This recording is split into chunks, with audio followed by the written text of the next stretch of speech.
sampling, distribution, or derive confidence intervals when we have data but do not have the underlying distribution. I can say Walt-Winters models is an no-parametric process modeling. We can see two types of forecast intervals, the empirical forecast intervals and the bootstrap percentile confidence intervals based on the quantiles of the bootstrap estimate distribution. This one or the confidence intervals used in this study.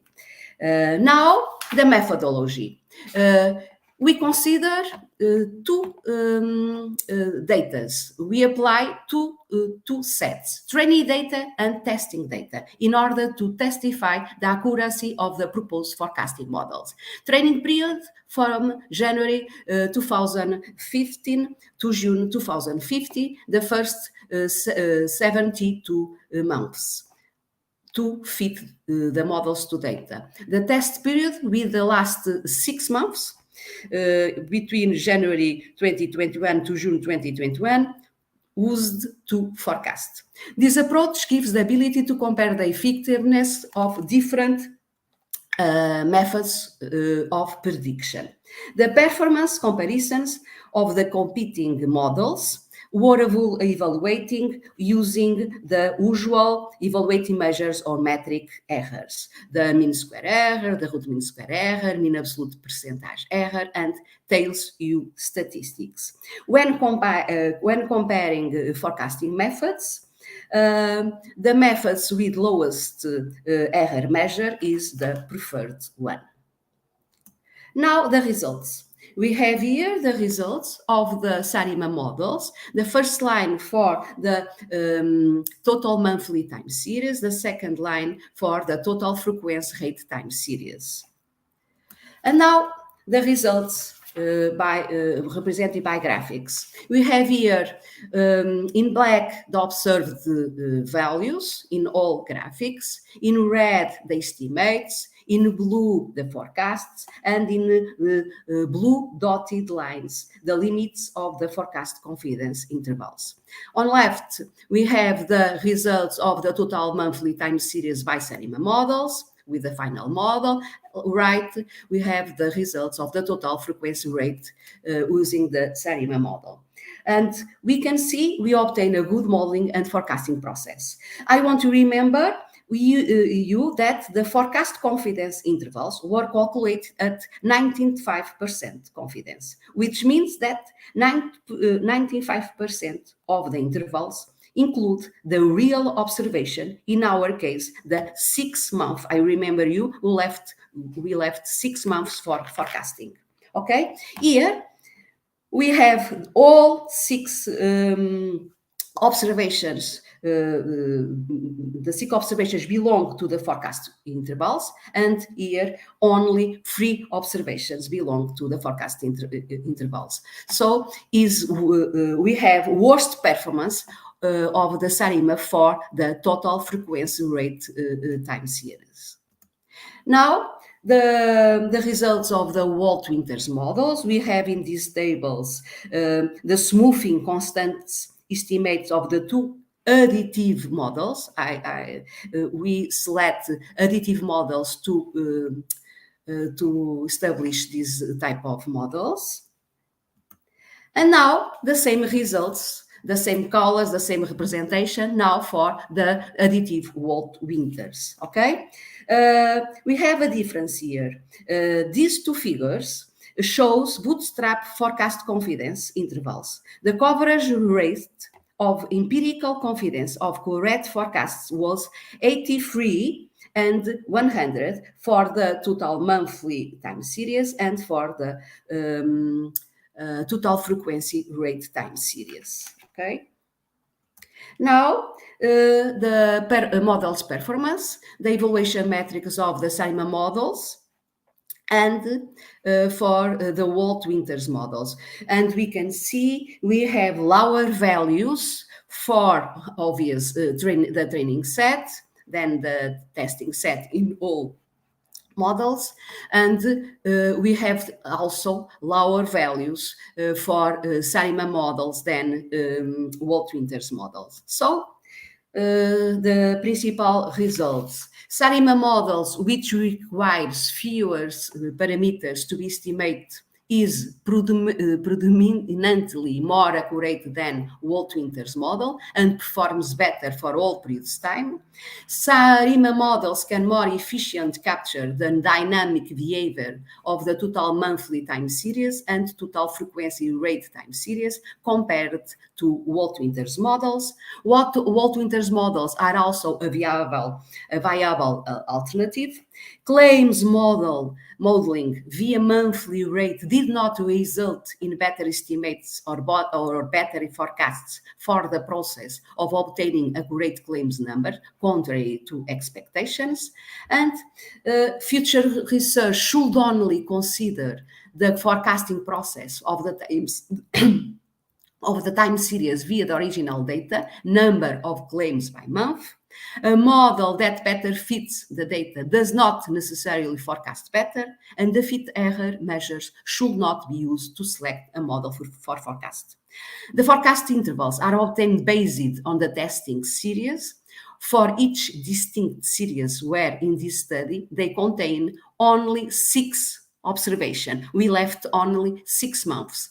And therefore, the analysis of coverage rates must be taken care of. Both SARIMA and Walt-Winter's models in this study have capabilities to enhance forecasting accuracy. Now, some references, and thank you very much for your kind attention. Thank you, Herminda, for your presentation. One of audience have some questions, some no. Oops. Only not one question, one remark. You have to, you studied 2 variables, the total monthly and frequency. Yes. Right? Yes. Why you think the behavior of the 2 variables are not similar in the fit? Because you show the 3 points out of control limits in the first results. In the SRM results, you show 3 points out in the frequency. Why you think, what is your feeling for this behavior? Because it's not the original values, you know. I transformed the values in the fraction you saw, and it's not good to modeling the ratio, and we think it's better to model and to fit and to forecast the original data.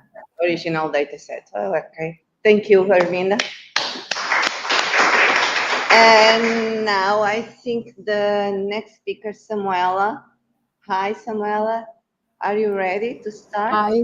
Yes. Good morning. 3 minutes. Can I start? You can share your screen. Yes.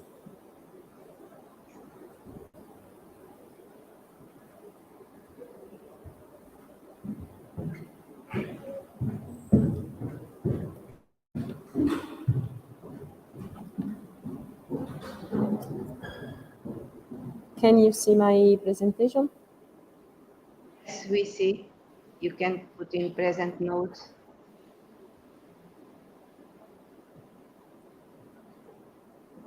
Can I start? Okay, can you start? Okay. Good morning, everyone. My name is Samuela Labate, and I present this paper that was written with Paola Perchinuno, both from the Department of Economics, Management and Business Law of University of Bari, Aldo Moro. And from the title, A New Approach on Density-Based Algorithm for Clustering Dense Areas. This paper presents a new approach to density-based clustering for the identification of dense areas. In particular, the focus is on identification of breast masses in the X-ray imaging of a mammography. The idea was to apply cluster analysis by identifying breast masses as clusters, understood as dense region of space separated by areas of lower density. Attention was focused on a particular method of clustering based on density, the DBSCAN, density-based spatial clustering of application with noise, proposing a new approach by applying it to a real dataset, a supervised approach based on ROC curves and a weighted distance for the choice of input parameters. Spatial clustering algorithms, which group similar spatial objects into classes, can be used for the identification of areas sharing common characteristics. DBSCAN is the first density-based algorithm. In fact, this algorithm identifies clusters as dense regions of space, separated by areas of lower density. This algorithm therefore possesses the ability to detect clusters of arbitrary shape as concave zones. The aim of this paper is to present a new approach to density-based clustering for the identification of dense areas. Special attention was paid to the identification of breast masses in the X-ray imaging of a mammography. DBSCAN is one of the cluster analysis algorithms that allows to identify clusters of different shapes for the ellipsoidal one. In fact, the shape around the pattern depends on the type of the distance function chosen for two patterns P and Q, denoted by this PQ. There is no predetermined distance function to use, but it can be chosen according to the application. The algorithm needs two input parameters, epsilon and min pts, with which to distinguish the points present in the dataset into core point, border point, and noise point. A point is a core point if has more than a specified number of points, min pts, within epsilon. These are points that are the interior of a cluster. A border point has fewer than min pts within epsilon, but is in the neighborhood of a core point. A noise point is any point that is not a core point or a border point. Any two core points are close enough within a distant epsilon of and one another are put in the same cluster. Any border point that is close enough to a core point is put in the same cluster as the core point. Noise points are discarded. The algorithm requires the following definition. A point Q is directly density reachable from point P if Q is within the epsilon neighborhood of P and P is a core point. A point P is density reachable from a point Q with respect to epsilon and min pts if there is a chain of points P1, Pn, P1 equal Q, Pn equal P, such that Pi plus 1 is directly density reachable from P high. A point P is density connected to a point Q with respect to epsilon and min pts if there is a point O such that both P and Q are density reachable from O with respect to epsilon and min pts. A cluster is defined to be a set of density connect points with maximal with respect to density reachability. Cluster contains core points as well as border points, while noise are points not directly density reachable from a last one core point. The DBSCAN algorithm has several advantages. It detects clusters of arbitrary size and shape. It's not required a priori the number of clusters to be searched for, and the initial patterns with which to start the algorithm automatically determines noise points is applicable to any magic space. The greatest advantage of DBSCAN are that it can follow the shape of the clusters and that it requires only one distance function and two input parameters. Their choice is crucial because they determine whether a group is a cluster of points or a simple noise. And now, ROC curve receiver operating characteristic curves are used to evaluate the validity of a diagnostic test. ROC curve is drawn by placing on the ordinate axis the values of sensitivity, the fraction of true positive, and on the on that of abscissa, the values of one specificity, the fraction of false positives. The area under the ROC curve is a measure of accuracy, performance of a diagnostics test.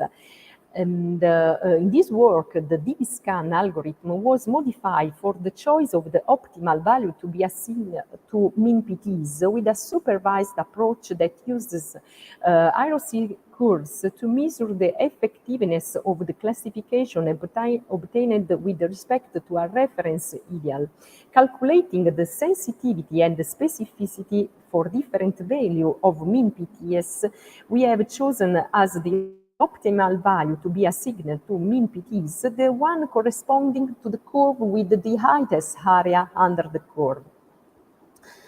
Being able to attribute a certain value to epsilon is functional to limit the arbitrariness of its choice and thus reduce the time of formation of clusters for each dataset the distribution of epsilon is considered, and for fixed value of mean PTs, a histogram is constructed. The first relative minimum of the histogram is then chosen as the value of epsilon optimal. In the case study examined, starting from an X-ray image, a map was created by matching each pixel of the X-ray image with a color value based on a grayscale. Therefore, it is necessary that the variable that describes the phenomenon is decisive in the discriminating the neighboring points in the sense as well as topographical are also under the analyzed aspect. The presence of the phenomenon is understood as a weight that makes 2 points closer with high intensity of the phenomenon and 2 points distant spatially close but with low intensity of the phenomenon analyzed. For example, it is possible that the two pairs of points A, B, and CD are such that the distance AB is equal to distance CD. They are a pair of points close spatially, indicated by F, the weight that evaluates the measure of the phenomenon for each point. We have that the distance AB multiplied FAB is greater than distance CD multiplied FCD. That is, the spatial distance is altered by this weight. The weighted distance can be extended to the case of n variables in which the weights can also be represented by several variables. So if the Euclidean distance were used, the DB-scan would identify the clusters only on the basis of the geographical proximity of the point, without considering the intensity index represented by the third variable. And so the goal of our study is to identify dense areas in terms of intensity. So instead of the Euclidean distance, a function was chosen that deforms the geometric space in such a way that the geographical close points and that have similar intensities are even closer, while geographically close points but with different intensities become more distant. The function that binds in the above terms 2 points A and B is a weighted distance obtained by relating the Euclidean distance to the average power with negative exponent between the points under examination. Empirically, it has been verified that the most appropriate value of T is 5. Database concerns digital X-ray images of mammograms related to benign and malignant lesions. Of each breast mass, we know the diagnostic classification by biopsy and the outline drawn by a radiologist specialized in mammograms. Several maps were generated from the scanned X-ray images by matching each pixel of the X-ray image with a color value established based on a grayscale, as shown in figure. It was decided to apply for the generated map the DB-scan because it allows to identify clusters as dense regions of space separated by areas with lower density and can detect clusters of arbitrary shape as concave zones, the speculous in breast masses. In the application under consideration. Therefore, dense areas are those areas whose points, in addition to being spatially close, have a high intensity of color, therefore are present of the phenomenon. First of all, a distance function was appropriately chosen. In fact, if the Diviscano were applied considering the Euclidean distance function as a function, the algorithm would detect a single cluster corresponding to a rectangle containing all the points. So for the choice of epsilon, proceeding by trial and error would produce a high waste of time. To limit the arbitrariness of our choice and thus reduce training time of the cluster, for a fixed value of min PTs was considered the distribution of epsilon and was chosen as the value of optimal of epsilon, the first relative maximum of the histograms.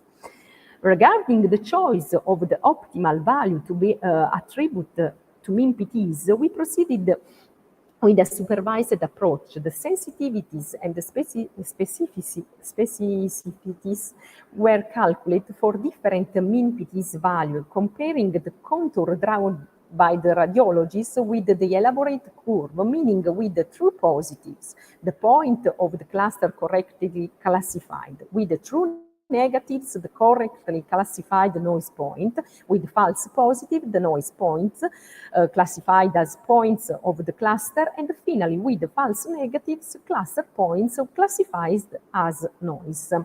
The optimal value of min PTs was chosen as the one corresponding to the curve with the highest area under the curve.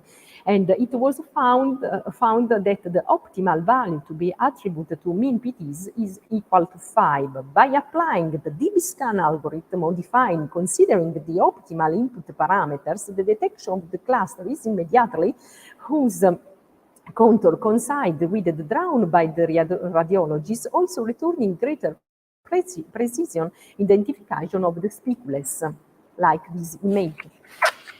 And the intuition that led to propose an optimization of the algorithm was to see the breast masses as spots. Therefore, clusters understood as a dense region of space separated by areas with lower density. Hence, the need to introduce an appropriate distance function that would identify the areas where the phenomenon examined assumed significantly higher values than in other areas. The goal was to speed up the clustering algorithm, developing new methodologies to overcome the limits of typical clustering algorithms based on density, that is, the arbitrariness of input parameters. The ability of Diviscan to detect clusters of arbitrary shape, and in particular the concave areas, has motivated the research to recognize also the speculative breast masses. The results obtained were very satisfactory. The algorithm also identified clusters with particular concave or specular areas. The comparison with the contour drawn by the radiologist showed the higher reliability in the recognizing of the cluster and represented the breast masses. Automating the density-based clustering algorithm can support the radiologist in extracting the contour of breast masses. In addition, being able to classify according to the shape of the contours means saving information on the very nature of the pathology, because the morphology of the lesion is linked to its degree of malignancy. The shape is a fundamental characteristic to distinguish benign and malignant masses, so a correct clustering leads to the recognition of the actual form and therefore to a more likely exact distinction between malignant and benign masses. On one of the future development, it's in fact to define indices relative related to the shape of the cluster that, based on the degree of irregularity, can establish the pathology of the breast masses of which the contour is extracted, in order to provide a valid support to the verdict of the radiologist. I'm finished. Thank you for the attention.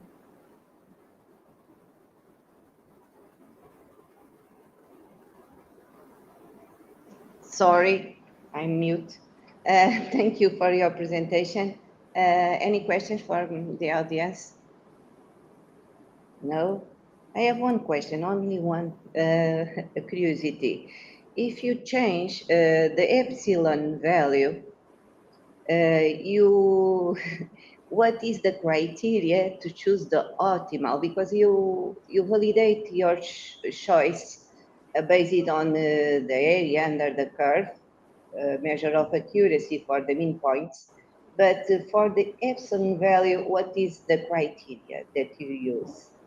We construct Yes. we construct a histogram for several maps and the optimal values as in bibliography, as the author for the algorithm of DV-scan, we chose the minimum of curve and where is the minimum of curve.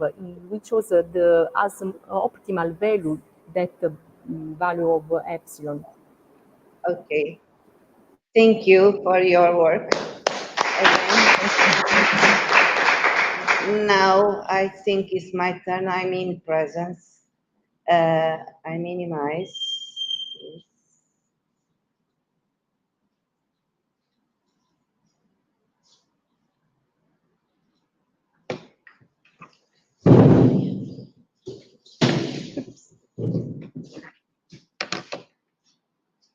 Ai, preciso de fazer share.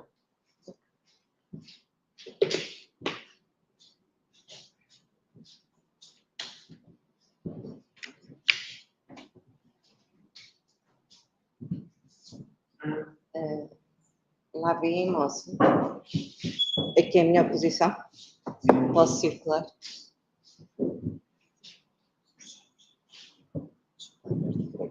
Posso circular, está bem? Posso, ok. Posso fazer assim. Good morning to everyone. I'm Cristina Braga, as you know. I'm here to present a work developed by my supervision and Dr. José from CCG in Portugal. And this is a project in the role of the master degree in bioinformatics in the University of Minho. So, for decades, what is the motivation, the principal motivation for this work? We see in the whole world for decades important relevance in showing the growth curves of the fetus, of the measure of the fetus in the birth process.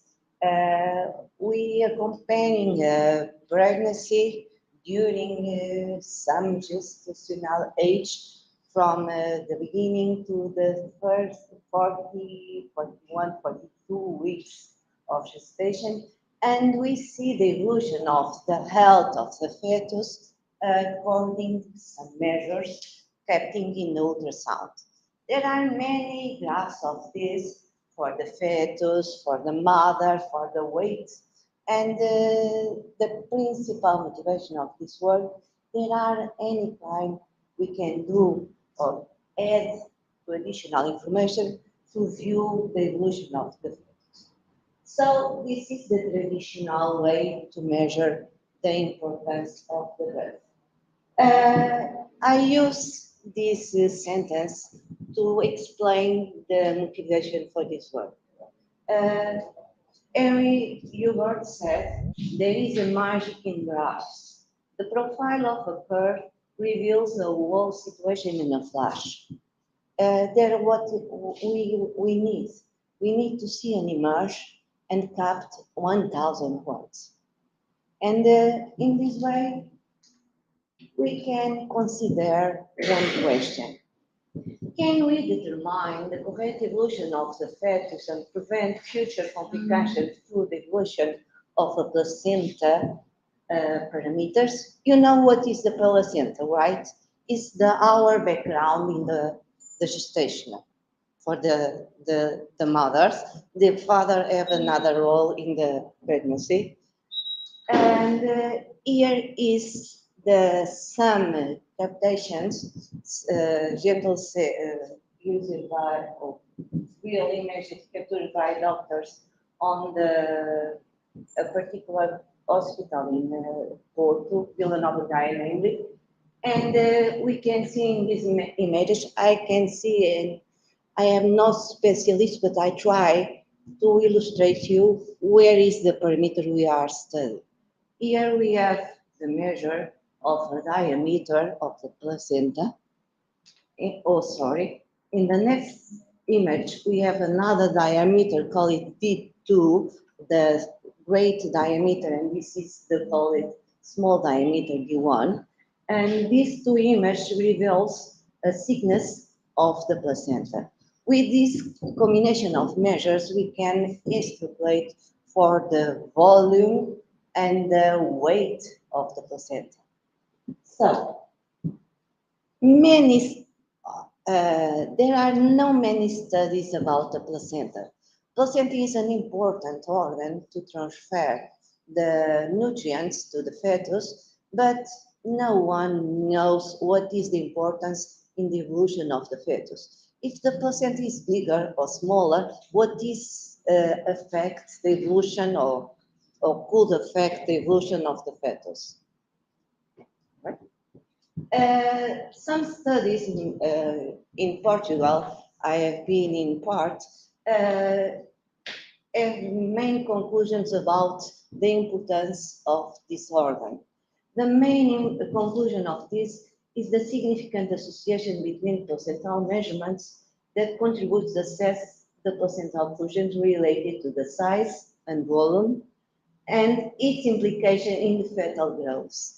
So, taking these features in account, and if we think one image could have the professional health to decide what happened with the evolution of the fetus, we decide to make our guidelines for this study. So first, during the pregnancy, we saw that the placenta is one of the most important organs. By other way, recent studies show the existence of a relationship between this organ and the measurements of different pregnancy and newborn problems. And finally, due to the focus being on the fetus studying, there is still not a lot of data in our thinking. So we intend to construct growth charts, just like to the fetus, to see or to visualize, according to gestational age, the different stage of the evolution of the fetus using the placenta parameters. So the second step is create an application based on this control, on these charts, and then using them in the real context. So the statistical methods, traditional linear regression is our great model. But there are some problems. When we fit linear regression, we need to have a linear association, and we only can establish a model based on the mean value. And we have some additional problems like to establish the homogeneity of variance and normality of residuals. There are called the conditions Gaussian Markov.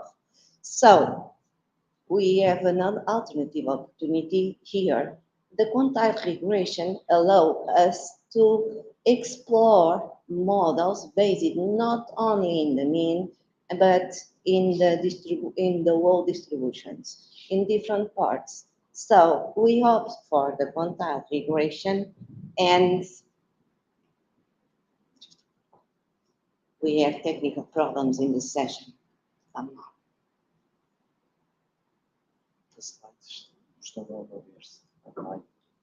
Sorry, online you don't see my presentation.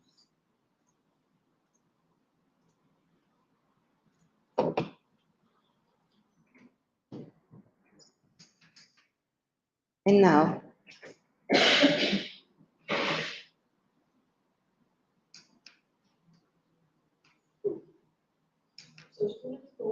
okay? No, it's okay.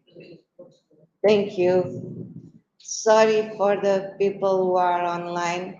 I beg. No. So the statistic methods, as I said, I will use the quantile regression, and then we pass to the practical process. We use a data set containing these characteristics collected by Professor José Nogueira in CCG, Center of Clinical Genetics in Portugal. This set contains 2,248 singleton pregnancies between 12 weeks and 41 weeks of gestational, and the final set contains only 1,951 pregnancies valid with all parameters for the study. This is one image that can reveal for the more no-health professionals. We have here statisticians and computational science, some people of numerical problems, optimization of problems, and what we do in laboratory to prepare a placenta measures. We have the placenta here. First step, we need to clean the placenta, and then the measures start. And the process of measure is on laboratory. All these rules are calibrating, and all measures are measured in centimeters, the diameter and the thickness that are we talk. The weight of the placenta, we have the weight here, but if we have in ultrasound, we need to extrapolate, like the weight of the baby. The weight of the baby in the uterus was extrapolated by other measures. So, what is the result? The result, we use the package, the statistical package R with this package, Quantile growth and ggplot2 to construct the curves. Why we have here the third percentile, 10th percentile, 25, and so on, 97 percentile. Why this kind of percentiles is not the usual in statistics, but in the medical literature is the most common percentiles used. So in the placenta parameters, we use the same parameters the same percentiles that we use in the fetus. So we have the image for the placenta weight and for the percentile, the placenta thickness, and the two that we implement in one application. There are the two most, all are important. The two we have already implemented in the application are the diameters to infer for the volume with the thickness. So this is our application. If you want, you can photograph our QRC codes, and you will go directly to the application. Here I go to put some print screens and explain how it works, because I am afraid the problems, the technical problems, and to show directly the function of the application. So firstly, we have a dashboard with an option to upload or download a file. First process, we need to browse the file to the system for diameters. And in the second step, after download file, CSV file, free format, with the gestational age and the values, hypothetical values of the parameters here, we when we switch to the DUM plot, we see the point register in the graph. If the clinical or someone needs to change the point or add information to this graph to see the evolution, this is not an easy process, but is the possible process with the Chinese. So we put the point in the data set, and the next step, we need to download the file.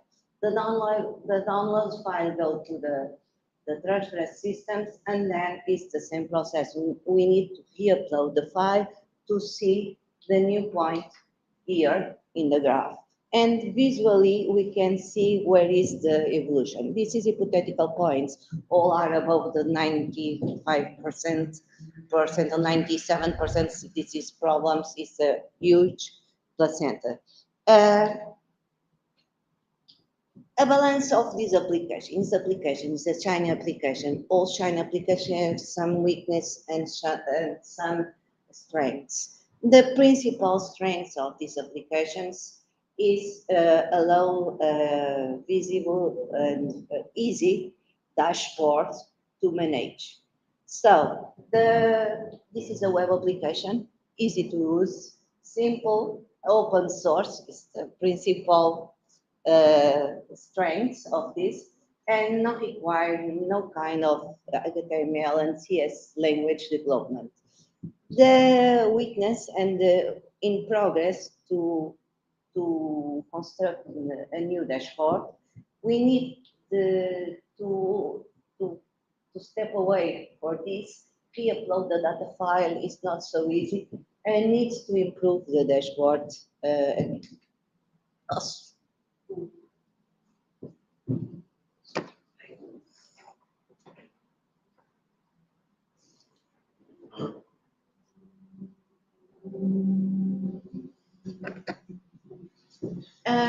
As main conclusions of this process, we can see the newly created placenta growth curves allow the health professionals to see the evolution of the placenta, and create application allow to make this process easier to the health professionals.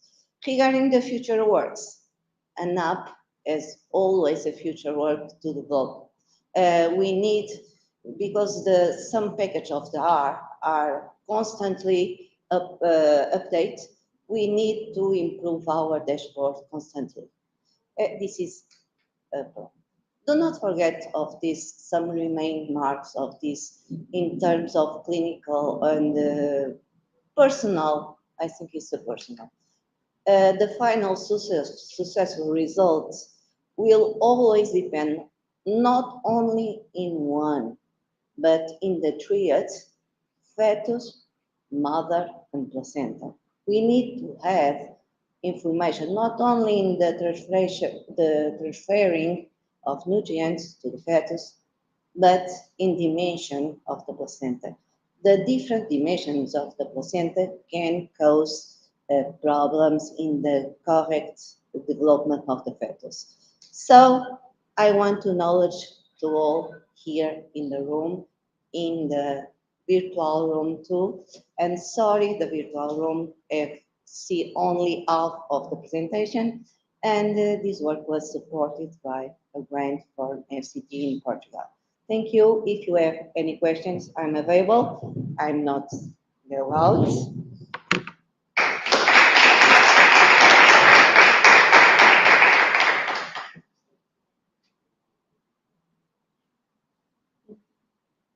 Any questions? From virtual room, you have any questions? No? So let's proceed. Sorry, Raquel. Okay. First of all, I'd like to thank you for this. I would like to request the feedback of clinicians using this. Not yet. This is finished recently, and I create the QR codes recently to have more easy way to with a phone to have directly the application. And we intend to add more measures like thickness and weight directly, because the weight we need to infer using the ultrasound. This is a kind of philosophy to make the measures ultrasound of the placenta. Not all clinicals in Portugal do this. Only a specific group in the newborn department. And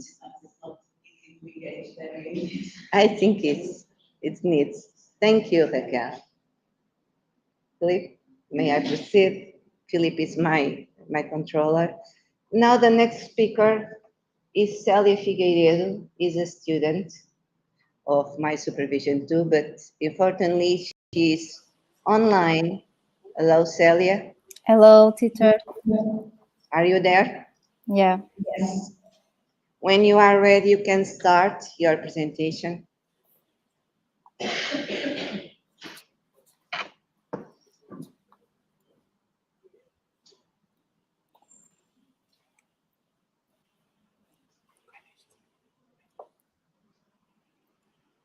So, are you seeing my screen? We see your screen. Can you put in presentation mode? This is the button. I already put. You have duplicate the screen? Yes, you have duplicate screen. It's okay? No. No.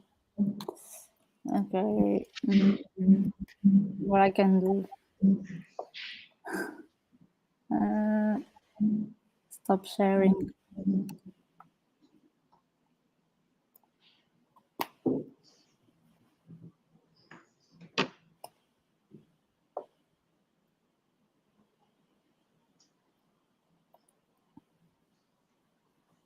And Now is okay. It's okay?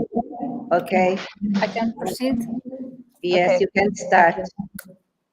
Okay, it's working. Okay. Good morning, all. Many thanks for being here today. My name is Celia Figueiredo, and I'm a math student at the University of Minho. I will present our work titled Here Delirium Detection Using Machine Learning Algorithms. First of all, I will introduce the topic, then I will go to talk about related work and goals of this paper. Later, I will present the data used in this paper and then the data preparation techniques, as well machine learning algorithms, evaluation metrics, and lastly, I will cover the results and finish with the main conclusions. I will start with a brief introduction to the subject of the paper. Over the past few years, average life expectancy has increased, but chronic diseases have increased significantly too. This natural deterioration may imply the occurrence of various problems in our organisms. Our focus in this work is the deterioration that occurs at cognitive level, namely delirium, which is a frequent manifestation of severe acute neuropsychiatric dysfunction and is widespread in hospital settings. Due to its clinical presentation and variability, it is often underdiagnosed and neglected. Now, let's take a look at the related work that involves the development of tools to predict delirium. So, in 2012 was developed the PREDLYRIC. This model predicts the development of delirium with 10 risk factors and obtained an area under hoc curve of 0.87. In 2015, an alternative model was validated called PREDLYRIC. It is composed of 9 predictors. This model obtained an area under the hoc curve of 0.76. In 2018, a study was conducted to evaluate the prediction of delirium using the random forest algorithm. This model produced an area under hoc curve of 0.90, which demonstrated that this algorithm is highly accurate. More recently, in 2021, a retrospective of cohort study was published, and it validates several machine learning algorithms to detect delirium. Of the algorithms tested, it was concluded that the random forest gradient boost machine and logistic regression were the models with the best outcomes, with an area under the ROC curve range between 0.85 and 0.86. Moving now on the main focus of this research. So the main goal is to develop and validate a tool for use in hospital setting to assist in the diagnosis of delirium. And we also want to identify the variables that most influence the prediction of delirium using the data available when someone is admitted to the emergency department. Now, let's take a look on the data we used. This study used the data from Portuguese hospital that was extracted between 2014 and 2016. The study population comprised patients admitted to the emergency department. Patients were aged between 18 and 100 years old. The input variables include quantitative variables like age, C-reactive protein, include categorical variables like diagnosis group, and binary variables like gender and medicines. The outcome measures of this study was a positive delirium diagnosis determined by Richmond Agitation Sedation Scale, or RASS. In total, the data provided contained information about 511 individuals admitted to the emergency department and 124 variables. But the big problem here is with this data set was the high quantity of missing data. So, to fix this, we execute data preparation.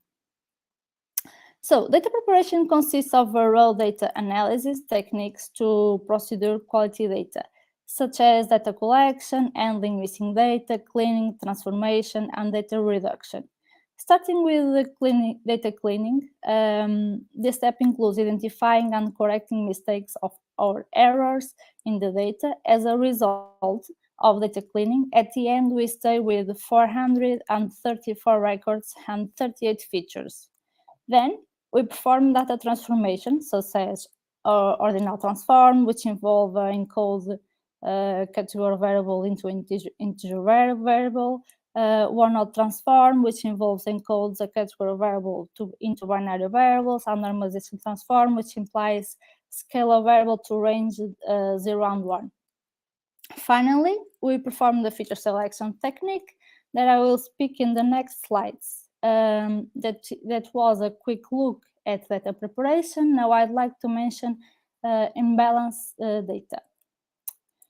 So this problem is quite common in many machine learning applications to healthcare because the dataset normally presents a significant imbalance between classes. For example, it is more common to obtain more data on healthy people than on people with an illness. It is something similar to what we have in the graph A, in which you can see that the blue bar represents the healthy case. We have a lot here. And the orange bar represents the delirium case. We have a few. In this study, due to the small amount of data, an oversample technique was considered, namely adaptative synthetic sampling, or ADASYN. This technique generates synthetic records of the minority class. After applying the ADASYN algorithm, as it's possible to verify, by graph D, we obtain a balancing between the categories in the training data. So, to sum up, we use the ADASYN algorithm to balance training data. Please notice that we don't touch on the test data because we don't want that algorithm had access to the data for testing. Now we'll look at feature selection methods, as I promised 2 slides ago. So, most of the time the data set is made up of numerous variables, some of which may not be relevant or redundant for the classification model. For this reason, prior to constructing the model, it is important to select the best set of independent variables to be included in the predictive model. There are 3 types of algorithms for feature selection. They are filter methods, wrapper methods, and embedded methods. In this project, it was used a wrapper approach to select features. In this approach, the feature selection process is based on a specific machine learning algorithm that we are trying to fit on a given dataset. And we tested select from model, recursive feature elimination, recursive elimination with cross-validation, and finally the sequential feature selection. Right. We covered the feature selection methods, and now I'd like to talk about machine learning algorithms. So, for this research, we use two algorithms, random forest and logistic regression. In a very simple way, the random forest algorithms is a combination of three classifiers, where each three depending on the set of random variables that combines the performance of a wide range of decision tree algorithms to classify or predict the value of a variable. We also use the logistic regression algorithm, which is a statistical technique designed to generate observations based on the set of observation. So now we are ready to move on to evaluation metrics. Classification models should be evaluated before adoption in a real-life setting, because if the classifier is not properly calibrated, it may mislead healthcare professionals and consequently cause more harm in misdiagnosed people. So, in order to generate evaluation metrics, the different types of successes or errors must be represented, and the confusion matrix can give you a better idea what your classification model is getting right and what type of errors it is making. The terms summarized in the confusion matrix are false positive, true negative, true positive, and false negative. With these terms, we can calculate evaluation metrics used on this paper, like recall, precision, F1 score, area on the ROC curve, and area on the precision recall curve. Now, we have everything that we need to evaluate the results. Now, let's begin with random forest results. Model 0 displays the results obtained without using a feature selection method. This model is used as a control model. After observing the area and the ROC area and the precision recall column, it was found that only model 6 here, where was used the recursive feature elimination with cross-validation, had a value slightly higher than 0.50. These findings suggest that none of the tested models is capable of making quality predictions. Since this metric is widely used in the evaluation of forecasting models with imbalanced data. Now we have a look. At the random forest results. Let's move on to logistic regression results.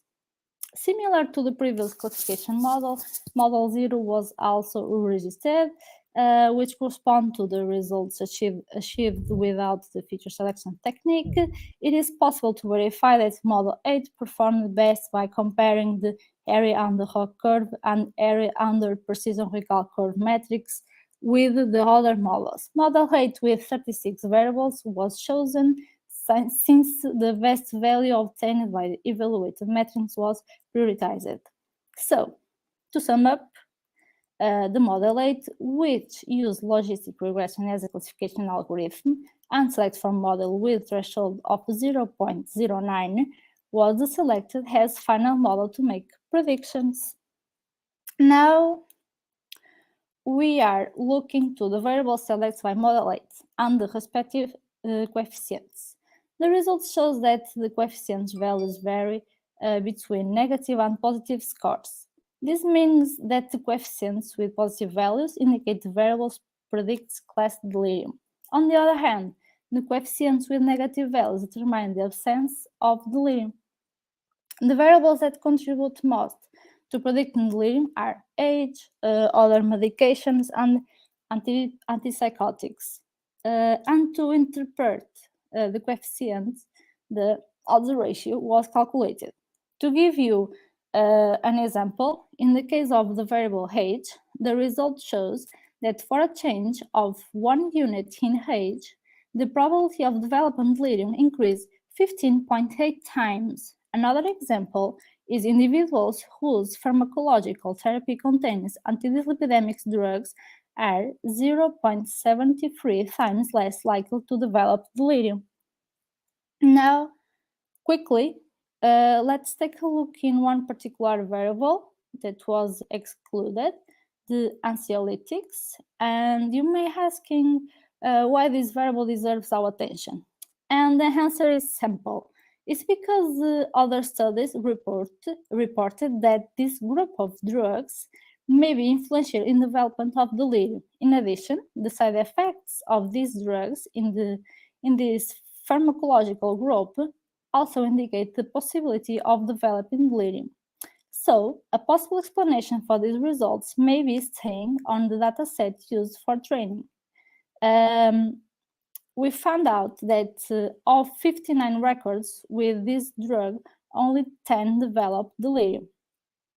Therefore, this variable is not very representative when compared to others. Now, we have the results and the model select to make predictions. So now let's take a look at the web application developed. The application was developed with the Streamlit and is available through the link or QR code. You can access and take a look. At total, this model is composed of 26 independent variables. Please notice that it's important to complete all the information requested to make a prediction of delirium. If you do not modify the content of a field, the default value will be applied. After filling the application fields and the delirium prediction is calculated, the result is composed of a message generated according to the prediction result.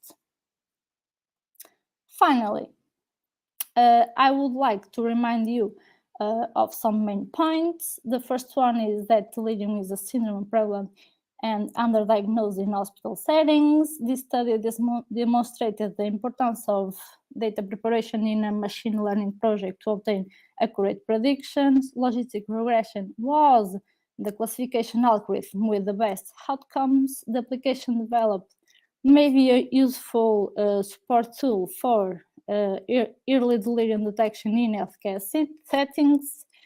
In a future work perspective, it would be interesting to integrate this type of predictive model into an electronic record of the hospital system and carry out this process automatically in real time.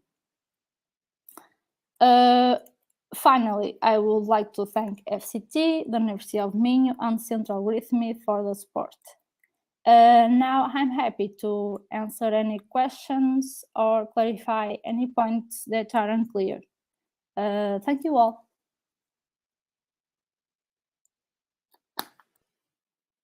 Thank you, Celia. We have some questions in the room. Raquel? Hi, Celia. First of all, I'd like to thank you for congratulations on your work. Of course. And I'd like to clarify I think that you achieved data balance techniques before feature selection, right? Can you hear Celia? No, I can't hear nothing. If you don't mind, we have some problems in this room. I think it's the technical personnel. If you can write or something. Raquel, Hi, hello everyone, also in the virtual room. So Celia, as I understand, you performed the data balance technique at the scene before feature selection, right? Yes. Yeah, that way you can compare feature selections techniques, but I would like to recommend, perhaps if you may do a further study in this, to perform also other data balance techniques and to perform both processes in the same pipeline. I'm believing that you are using Python. Yes, yes. So it's kind of straightforward to do that in Python. And you find actually, I try other techniques like smooth, and I try techniques of undersampling, and the results were worse. So I choose oversampling at the scene. Okay, so okay. Thank you for clarifying that also. Okay. Yeah, but perhaps doing both processes in the same pipeline and also estimate the hyperparameters of the models. You are using the default hyperparameters, right? No, I performed the tune of hyperparameters, but the results didn't improve. Okay. But I changed them. So We once try more. it. Thank you, Raquel. Thank you. Any more questions? Anna, you don't have questions? Thank you again, Celia. Thank you to all speakers in the virtual room, to all assistants in virtual room too. And I would finish this session. Thank you for the technical assistance, Philip, that helped me to conduct this to a good port. Thank you again. See you somewhere in the world, somewhere in Portugal.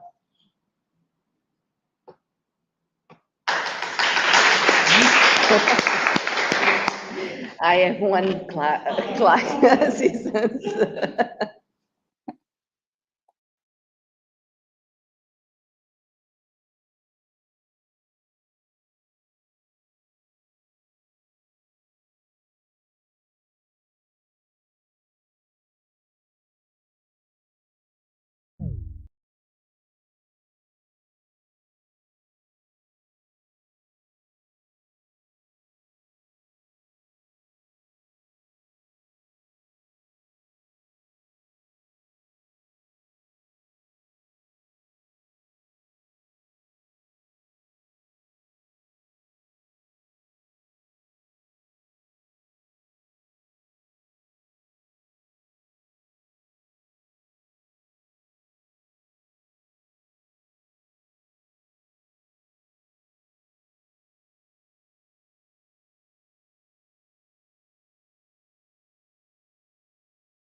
está ligado. Está bem, mas já não sei se não. Beijinhos, então vá. Eu preciso bem para avançar. Ok, beijinhos, já. Filipe, pode dar início. Agora que isso está com já chega. Vai. Ela vem presencial? Professora, está a chegar? Não, vai. Okay. So, hello to everyone, to the two people virtually. My name is Filipe. I will assist for this session that are the session 9I.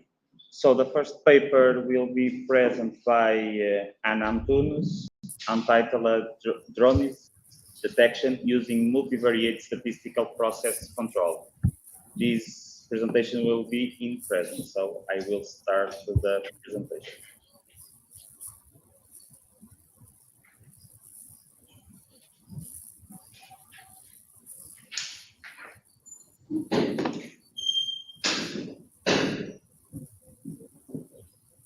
Hello, my name is Anna, and my work is about drowsiness detection using multivariate statistic process control. This work was made by me, Professors Ana Braga and Joaquim Gonçalves. In this presentation, I will start to introduce the team, why we sleep, what is important to do that, present also the objectives of this work. Then the procedure made will be explained and also the results achieved. Then the main conclusion and future work will be presented. In terms of sleep, why do we sleep? We sleep because it's important for our cognitive process, emotional regulation, and most our attention. It's important for us to sleep. If you don't sleep well, it has some consequences like serious problem in security, health, and quality of life. This can lead to decrease in individual productivity. This can also result in an increase in work accidents like driving. So, drowsiness at the wheel has been studied over the years, and it is important for our road safety and its prevention. It is also important to produce a system with a low cost capable to prevent this type of problems. In terms of objectives, we want to use a low-cost wearable device to extract biometrical data. We want, for example, to extract the heart rate information. Then we want to identify the maximum number of drowsiness peaks using biometric data. In this work, we also made a comparison with other work and where we implement the methodology in a different way. In terms of procedure, our wearable device was the Microsoft Band 2. We had to extract the RR intervals. What are the RR intervals? It's basically the time between heartbeats. We can see here the plot is basically the intervals. Then we need to resample into equal intervals and to perform the heart rate variability analysis. We had to remove our outliers and ectopic bits. Then we made a cubic interpolation and to extract our heart rate variability metrics that are divided into time, frequency, and nonlinear. Then to identify the drowsiness at the wheel, we perform simulations with these sets. First, we extract some information about the participants. We perform sleep disorder questionnaires to evaluate the quality of the sleep quality, to measure the daily sleepiness, and to identify if the person is a morning person or evening person. Here is basically I work better in the morning, and there are people that work better in the evening or even at night. We also want to measure the risk of developing obstructive sleep apnea. In terms of driver simulation, we use the American Truck Simulator using 10 minutes of adaptation time and 1 hour of exam.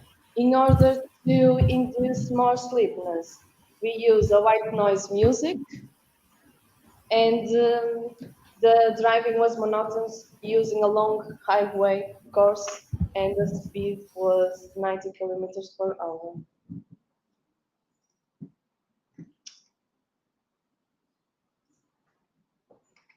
In terms of methodology, we applied the multivariate statistics process control using principal component analysis. In this, in our work, we decide to use only 3 components that are divided according with our variables that are time, frequency, and nonlinear. And to identify points out of control, we consider the opportunity squared and square prediction error to identify these points, and we consider 95% of level of confidence to achieve them. Now I will present the results achieved. Here we had 12 participants, where the range in terms of age was 22 to 53. In terms of sex, most of the participants were male. In terms of body mass index, they have mostly the normal weight.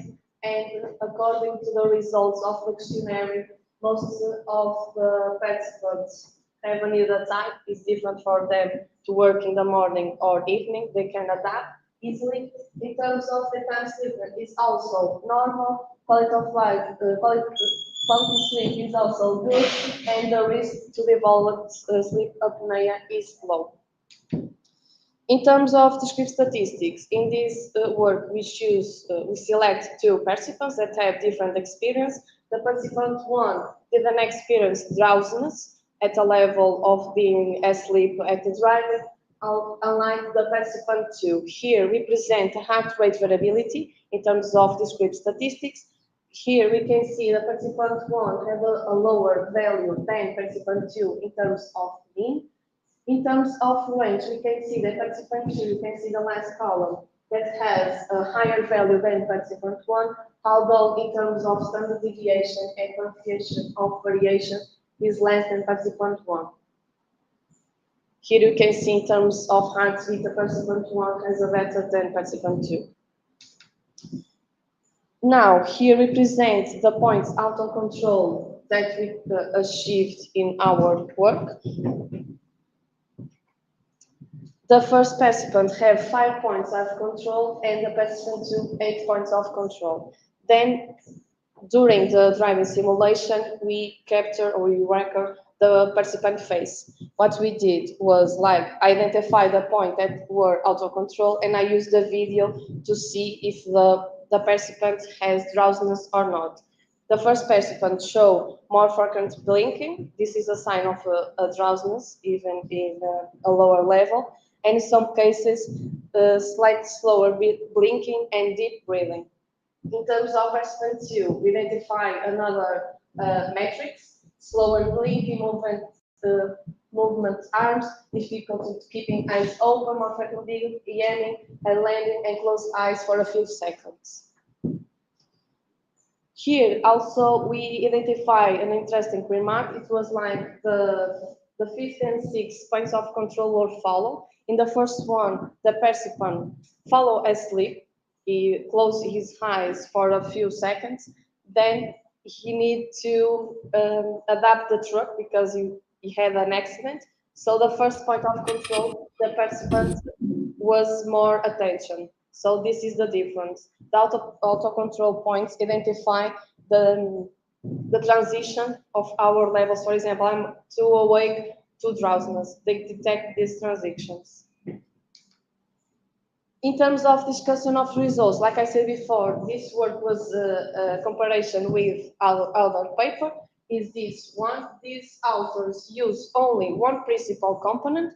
They aggregate all the variables and identify the points out of control. We did the same methodology to identify if the results are better than ours or not. Here we can see that using this approach, for participant 2, only 2 points are out of control, and the participant 2, 3 points. These points we have in our methodology. Our methodology divided into 3 principal components. We identify more points out of control. In terms of conclusions, it was possible to see that using the sleep disorders questionnaires, it was possible to verify that most of the participants are healthy. We use.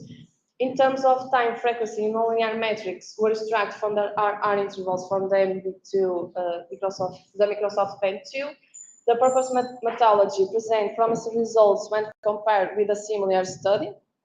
we can extract more signs of drowsiness, then this work has some limitation. For example, some points of control occur to do noise in the signal. This was the beginning of the exam, for example.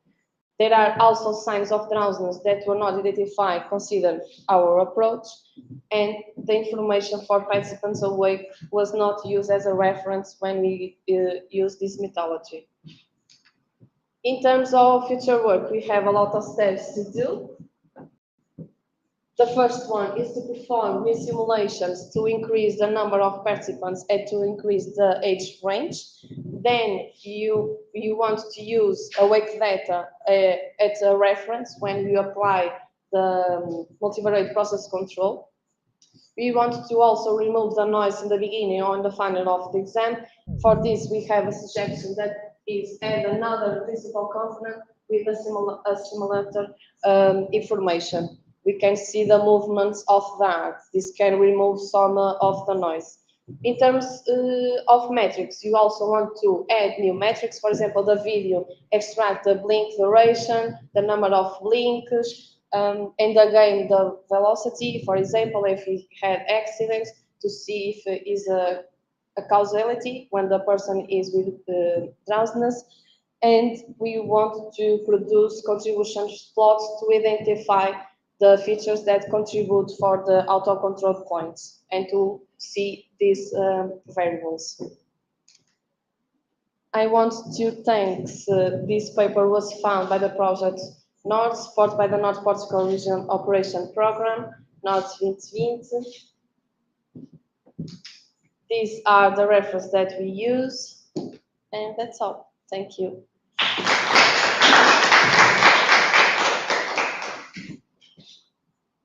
Thank you very much. You can Anna, start for your very nice presentation. So now I will ask the audience if someone can make a question for Anna. Okay, Professor. First of all, congratulations on your presentation. Thank you. On your work, because it's a very interesting thing. I have a question related to physical component analysis. You use physical component analysis, and you use three principal components: time, frequency, and nonlinear. Yes. The first question is how it is connected components, and the second question is what is nonlinear? The first one, when we are studying the heart rate variability, we have metrics that are divided time, frequency, nonlinear. The time is about, for example, the mean of the heart rate, the maximum, minimum, this type of metrics. In terms of frequency, nonlinear, the difference is we are extracting the power of the frequency. We have lower frequency, high frequency. These are metrics that in the literature are they consider as frequency and nonlinear metrics. In the literature, they are divided into these three topics. So we choose to divide the principal components into these three metrics. Also, first depends on the work, and I found very interesting this division in principle and see if I understand it. So you grab your time, your frequency, and your nonlinear measure for variability, and then with each set you compute a principal analysis. That's it. With the time you compute the components, with the metrics from the frequency. Yes. Yeah. I think it's a very interesting approach. Yes, we did this for each participant. We Because the relation between the variables. yes. And proceed for the And it was not only that, because the results are very different, because using these three principal components, we had more points out of control. And then using the video, you can see that the person is in a transition of a full awake to a little drowsiness. We see that transition in these out of control points. we get information only we get concentrated information on time, on frequency, Yes. and on nonlinear. And we can see in each one what are the points out of control. Of each part of Yes. You get the most important information that you Especially if you listen, we think that three are there. There are other variables. So Yes. Thank you.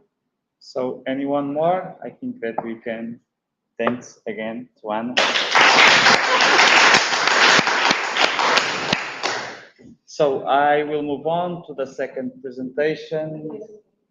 The second presentation is entitled a preliminary study on electrocardiogram response during pain induction. That will be presented by Ana Bento, Susana Braz, and Raquel Sebastião. I think Ana Bento are here on the room. Anna, can you hear? Yes, I'm here. Okay, Yes, I can hear perfect. you. So you can share your presentation and start when you want, okay? Okay, thank you. Good luck. Thank you.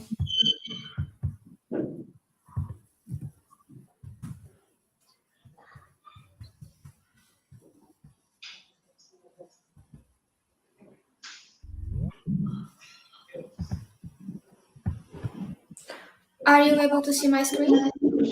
Yeah. Okay, so Start. good morning, everyone. My name is Ana Bento. I will introduce my research paper, the preliminary study on electrocardiogram or ECG response during pain induction. A paper done under the supervision of Raquel Sebastião and Susana Braz.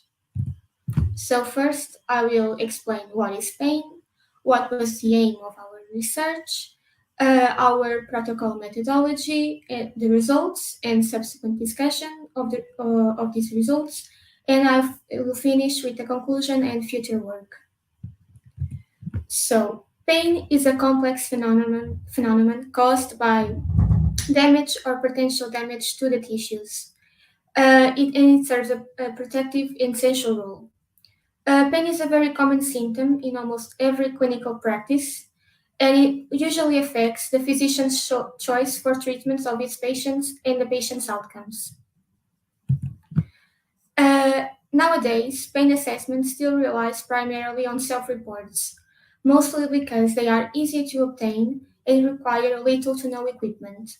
However, situations exist where they are not possible to obtain or where they are unreliable. For this reason, there's been a growing research in objective ways to measure pain in order to provide an important complement to these self-reports. One such example is the study of the autonomic nervous system, the regulator of the body, and his response to pain. So this paper wants to do just that and investigate how the autonomic nervous system relates to the cardiovascular system in the feeling of pain, and how can we measure it using ECG signals associated with it. For that, we gathered 45 participants with a median age of 33 years old to perform a protocol of inducing pain. All the participants were gathered from the local community and had to abide by the inclusion criteria seen on the right of this slide. The CPT or cold pressor task was the chosen method of performing the pain-inducing procedure. A CPT requires a participant to place their hand on a cold water in order to induce pain.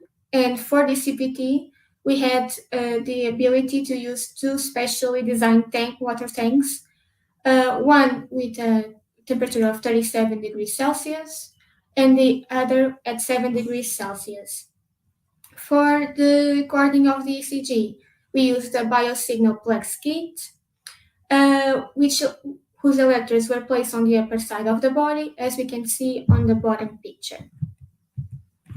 So our protocol started with a 5-minute baseline recording, where the participants were asked to be seated in a comfortable position with their arms close to their body. After that, they were asked to place their non-dominant hand on the warm water bath for 2 minutes, and at the end of those 2 minutes, we asked asked them to assess their level of pain from 0 to 10 using a numerical rating scale. After that, the CPT commenced for a maximum of 2 minutes. However, if they wished, they could remove their hand before. The pain was assessed in 2 moments during the CPT, right before they took off their arm and right after they took off their arm, again using a numerical rating scale. After, they placed their hand back on the warm water bath for another 2 minutes, and the protocol finished with a 5-minute rest period similar to the first baseline. And at a 3-minute period, so roughly 5 minutes after the end of the CPT, the pain was measured again. After the data acquisition, we then did signal filtering and signal processing using NeuroKit 2 in Python. Then we split the data into different epochs according to the different periods explained before, and the features were calculated, namely the heart rate variability features, average, minimum, and maximum of the ECG cycles. After, all the features were subjected to statistical analysis. So, starting with the results and with the heart rate in particular, we can clearly see that the result with the highest value was the CPT. So this proves that there seems to be a reaction on the cardiovascular system of the participants in response to pain by elevating or increasing the level of the heartbeats. The statistical analysis also seems to corroborate these findings. As you can see, there's significant statistical differences between the CPT and all the other epochs studied. Then we studied the maximum ECG cycle, which correspond to the R peaks of the ECG. And we can see that they increase and decrease. We know during the epochs, we know significant pattern. For these reasons, we could not reach any definite conclusion about the correlation between the feeling of pain and the behavior of the participants. And the statistical analysis also seems to corroborate this, as we can see no statistical differences between the CPT and all the other epochs. We can then assume that this is not a suitable feature to examine the presence of pain. We then saw the minimum ECG cycles, which correspond to the ECG-S peaks. You can see a constant decrease from the baseline to the CPT, followed by a constant, almost equal increase from the CPT to the rest. This clearly shows a reaction on the amplitude of the ECG in response to the pain. Also, the statistical analysis seems to also view this.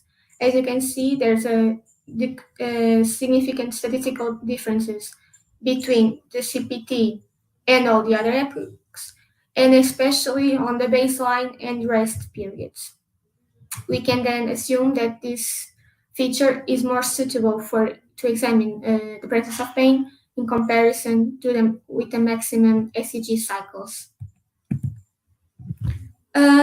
We then watched the heart rate variability, in this case the RMSSD, which measures the parasympathetic branch of the autonomic nervous system. This branch is activated when the participants or when the individual is not in the state of stress. So we can see that the values were the lowest during the CPT. So this is exactly what we were looking for. So more stress, lower levels of RMSSD. We can also see that before the CPT and after the CPT, the levels on the first one are slightly lower. So this could be caused by some stress or some anxiety of the participants knowing they were about to be put through a pain-inducing procedure. So their values could have been already a little bit lower. On the statistical analysis, we can also see differences between the CPT and the epochs, except for the baseline. This again can be one more argument for a slight anxiety that the participants were feeling before the CPT. We then examine the PNN50. The PNN50 measures the percentage of RR intervals, or difference between heartbeats, that differ more than 50 milliseconds. Again, this is also a measure of the parasympathetic branch, and just like the previous feature, the lowest values were observed on the CPT, with the participant with the highest value having less than 40% of their heartbeats longer than 50 milliseconds. This again indicates a reduction in the parasympathetic outflow. However, on contrary with the other features, no significant statistical differences were observed for this feature. Lastly, we examine the sample entropy heart rate variability feature. This feature represents the regularity and complexity of a signal. We can see that the lowest values are again on the CPT. This means that the regularity and complexity was lower between this stage, meaning that the participant had to adapt to the feeling of pain, producing a more regular heartbeat. Right after, on the warm water 2, we can see that the highest value was observed on this stage. This most likely means that the participants took different times and had more different behaviors when recovering from the CPT. The statistical analysis also shows differences between the CPT and the other epochs, except for the rest. However, we could not reach a conclusion to why that might be the case. So this is a small summary of all the results. We can see that no feature revealed differences between the baseline and the rest. So this means that the participants were able to recover from the pain-inducing procedure. The same is almost true for the both warm water bath, with only the heart rate having significant differences between the two. However, for the CPT, most of the features, the CPT showed most of the features had significant differences with the first one, and less so between the baseline and the CPT. So, in conclusion, we can see that the ECG can describe a response to the feeling of pain. This is a conjecture made by viewing the increase in heart rate and a decrease in parasympathetic nervous system's reactivity. However, we still need future work must be done, mainly to increase the time on the CPT so we can study more features related to the heart rate variability, increase the number of participants in order to obtain more data, and do a multivariable analysis. In the case, we also want to evaluate the participants' level of pain by groups. We would have also to take into account data imbalancement. Thank you all for your attention. I would also like to thank my orientator Raquel Sebastião and Susana Brás, and a special thanks to everyone that participated in this study. Thank you very much.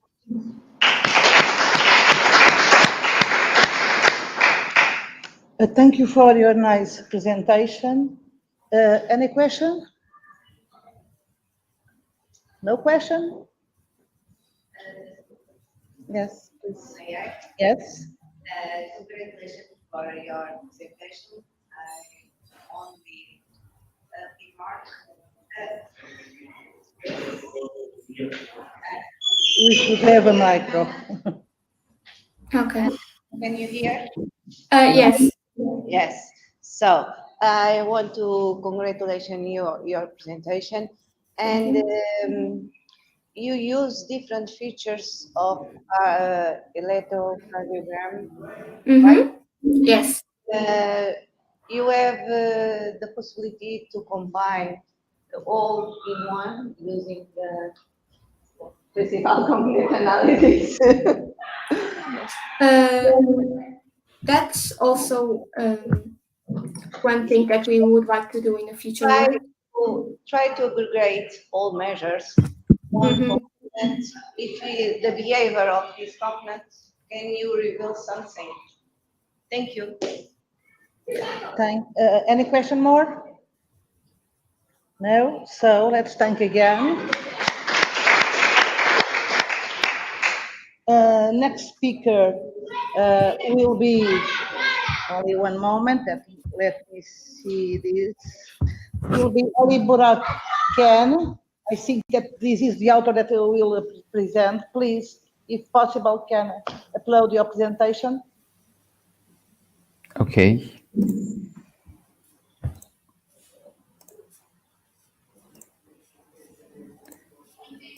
Can you see my presentation and you can hear me well? Yes, yes, you can see. So you can start. The title is A Novel Sequential Pattern Mining Algorithm for Large-Scale Data Sequences. And you can start, please. Yes. Hello, everyone. My name is Ali Burakcan. In the next approximately 15 minutes, I'm going to explain our study named, as you said, a novel sequential pattern mining algorithm for large-scale data sequences. About the contents of the presentation briefly, first of all, in the introduction and motivation section, we will talk about which idea led this study. In other words, why did we conduct this study? Then I will tell you how we did it in the methodology section and explain the algorithm we proposed in this study. Next, I will evaluate the proposed methodology with the experiment we designed in order to measure how successful it is, and then evaluate the results. In the final, I will conclude the presentation. As I've said, let's start with the motivation. The amount of data generated and stored is increasing exponentially every year. So it requires new developments in this field because classical methods often cannot handle this transaction volume. When data increases, why do we keep this data? We keep the data for the information and the knowledge in it.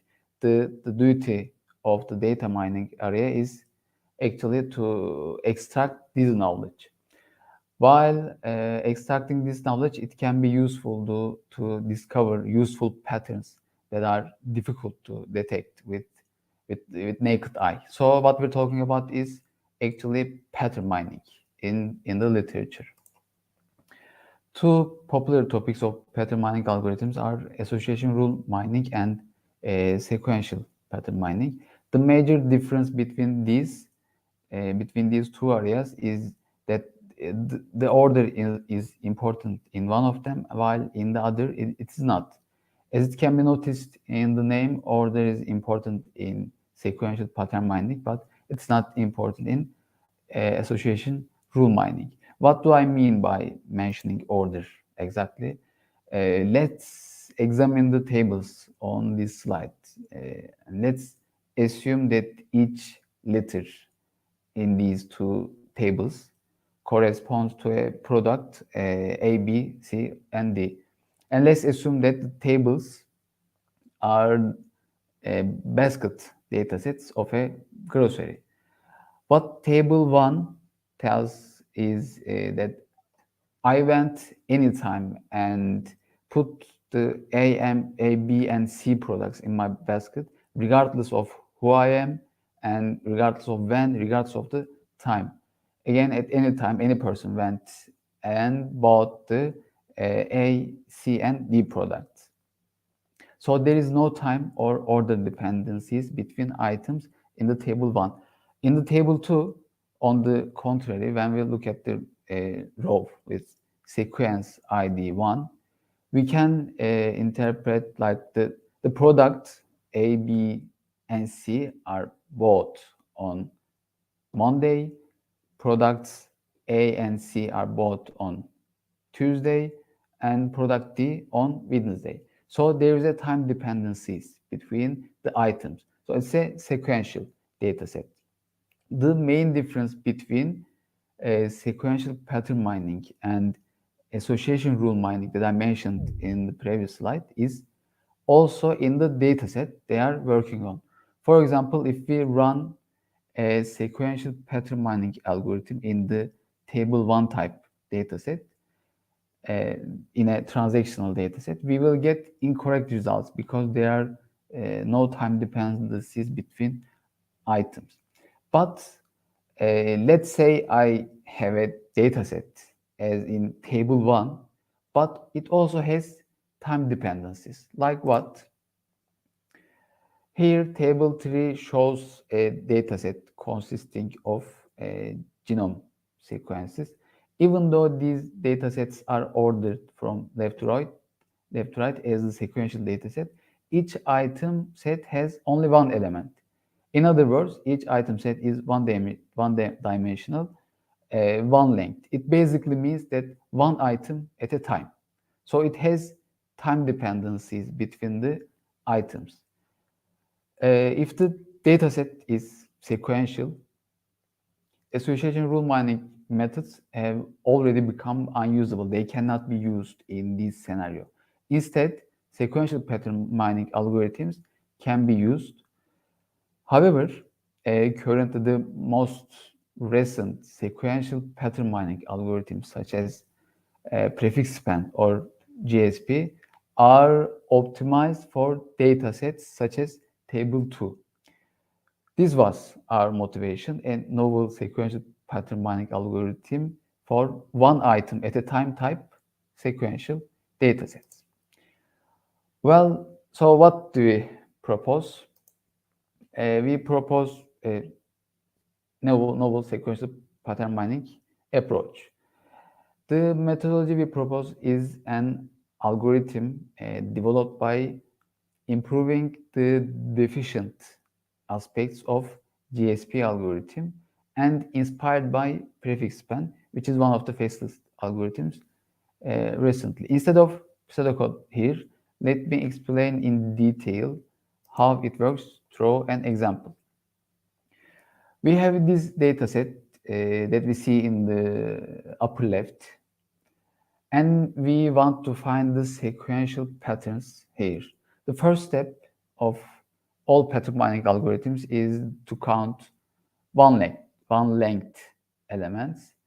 According to the minimum support value we take as input from the user, we eliminate the elements below this value. So in this example, we define the minimum support value of 2, and after the first count process of the one length elements, we eliminate if the number of elements here is less than 2.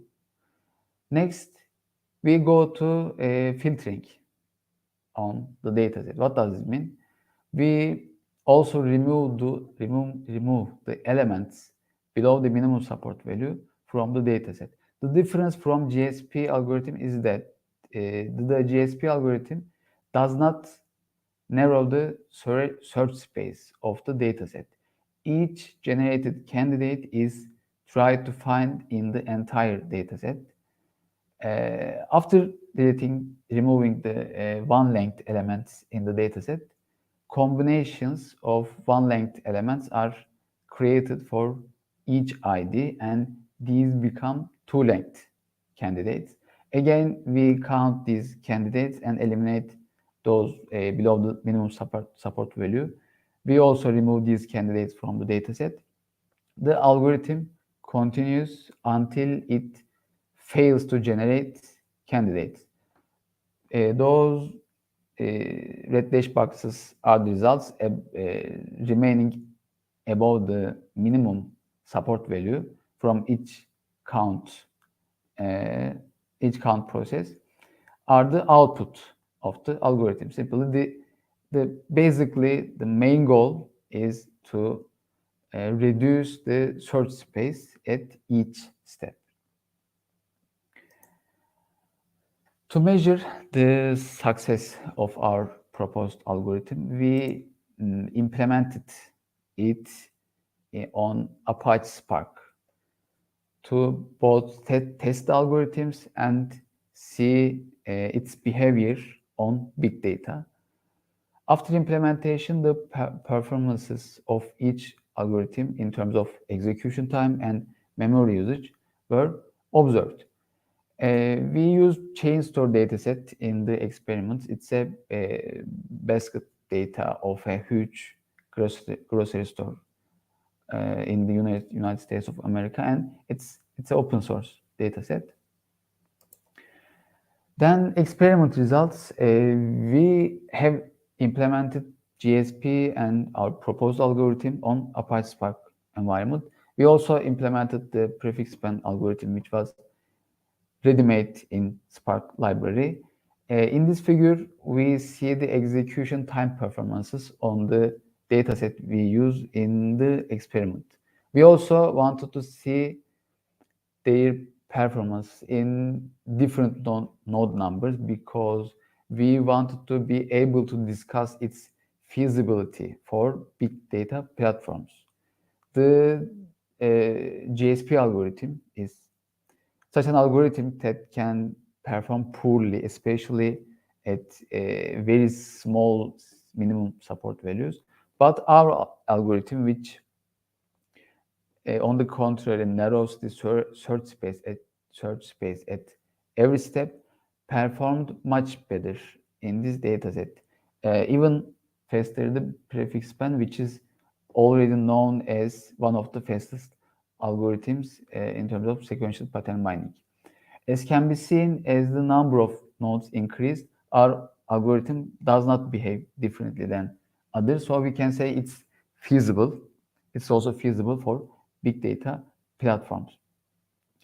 When we look at the average of the memory usage of the algorithm we proposed, it is seen that it's close to the GSP algorithm, but while it gives better results compared to GSP, prefix span outperforms our algorithm in terms of memory usage for both master and worker node.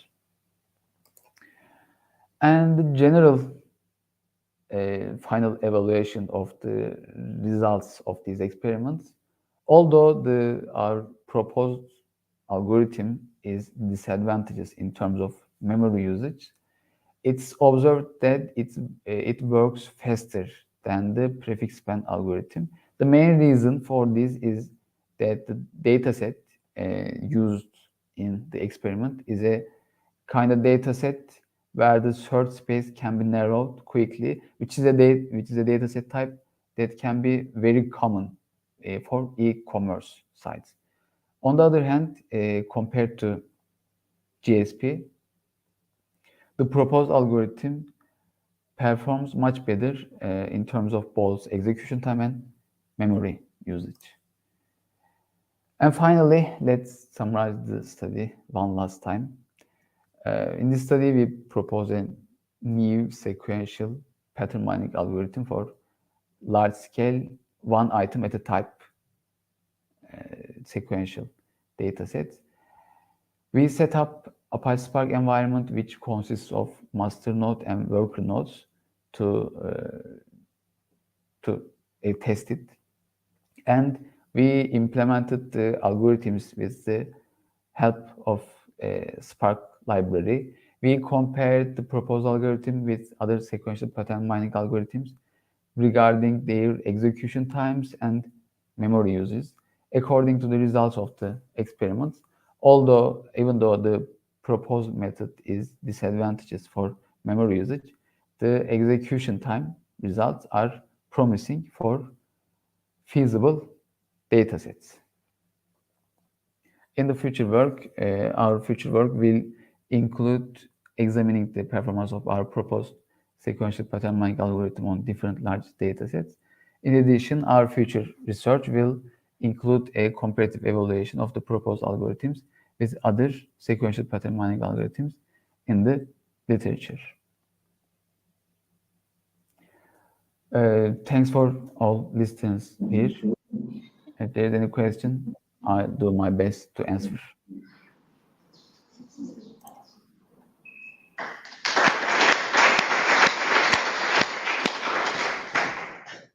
Thank you for your nice presentation.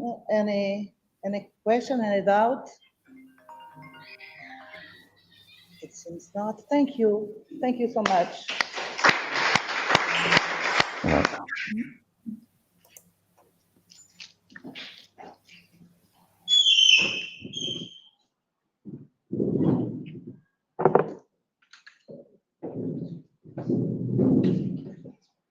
Não faz mal, isto é só para ali com a gente. Pode sentar, Raquel. Se vais chegar em pé, então uma vez para aquilo ali, é isso. Está bem. Se calhar posso falar aqui e olho para aqui. Tá. Ok. Sim. Eu espero, já engolho a cadeira. É isto, não? É este, não é?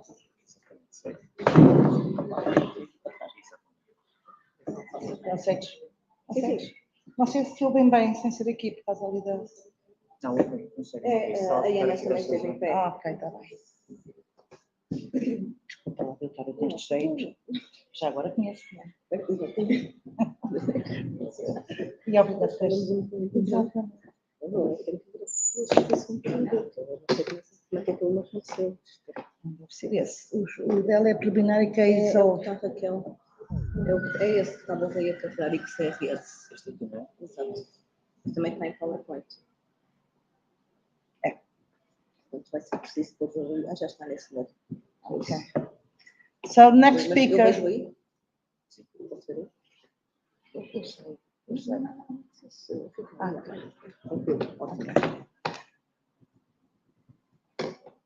The next speaker is Raquel Sebastião. She will talk about a preliminary case study predicting post-operative pain through electrocardiogram. So, hello everyone here in the room and in the virtual room also.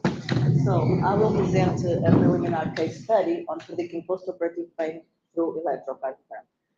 I am from the University of Aveiro, and indeed this has been an individual work as I propose myself to attain this pain research line. So it's been painful as I have been working alone in this in the scope of my SEC project, and now I have a research team, and I could engage students in this pain, in the study of pain, which is not that easy.